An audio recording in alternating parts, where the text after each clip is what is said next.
بسم الله الرحمن الرحيم الحمد لله رب العالمين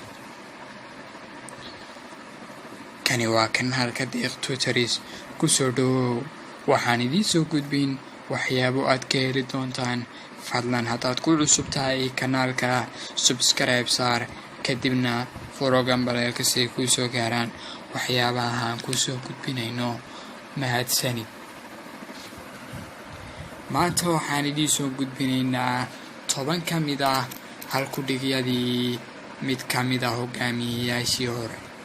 hogaamiyihii xisbigii naasiga ee dalka Jarmalka isla markaana ahaa ninkii ugu saameynta ballaadhnaa taariikhda dunida ee qarnigii 19aad adlof Hitler ayaa sidoo kale hogaamiyayaal badan oo dunida soo maray looga reebay halku dhigyo uu ka tegay iyo erayo lagu xasuusto kuwani waa 10kii ugu muhiimsanaa ama ugu fiicnaa ee uu ka tegay kow wuxuu yiri hala doodin qof axmaq ah maxaa yeelay wuxuu idinkala firdhin adiga iyo dadka labo marka kan guul daraystay qoslo wuxuu guulaystuhu waayaa macaankii libinta ama guusha saddex hala loolamin qof aan wax ka khasaaray waad fahmi kartaa hala loolamin qof aan wax ka khasaarayn afar ninku wuxuu ahaadaa caruur inta hooyadii nooshahay laakiin maalintay dhimato ayuu gabowgu jilbaha dhigaa shan adigu noqo saaxiib laakiin ha ku taamin inaad saaxiib yeelato lix haddaad jeclaato cadowgaaga ogow inuu go'doon noqonayo toddoba haddii aad safka ugu dambayso ogow inaad dhinaca kale ugu horeyso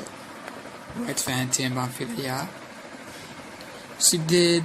dhammaanteen waxaynu la mid nahay sida dayaxa oo jiho ka soo baxa sagaal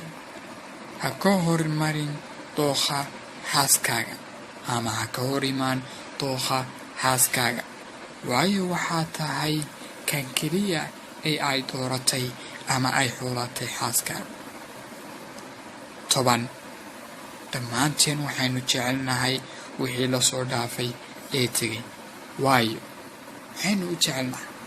waxaynu wada ognahay in aanu soo noqonayn laakiin haddii la soo celin lahaa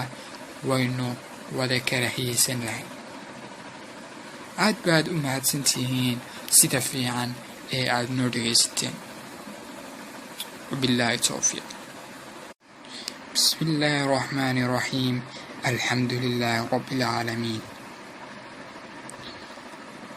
kani waa kan halka deeqto taris ku soo dhawow waxaan idiin soo gudbin waxyaabo aad ka heli doontaan fadlan haddaad ku cusub tahay kanaalka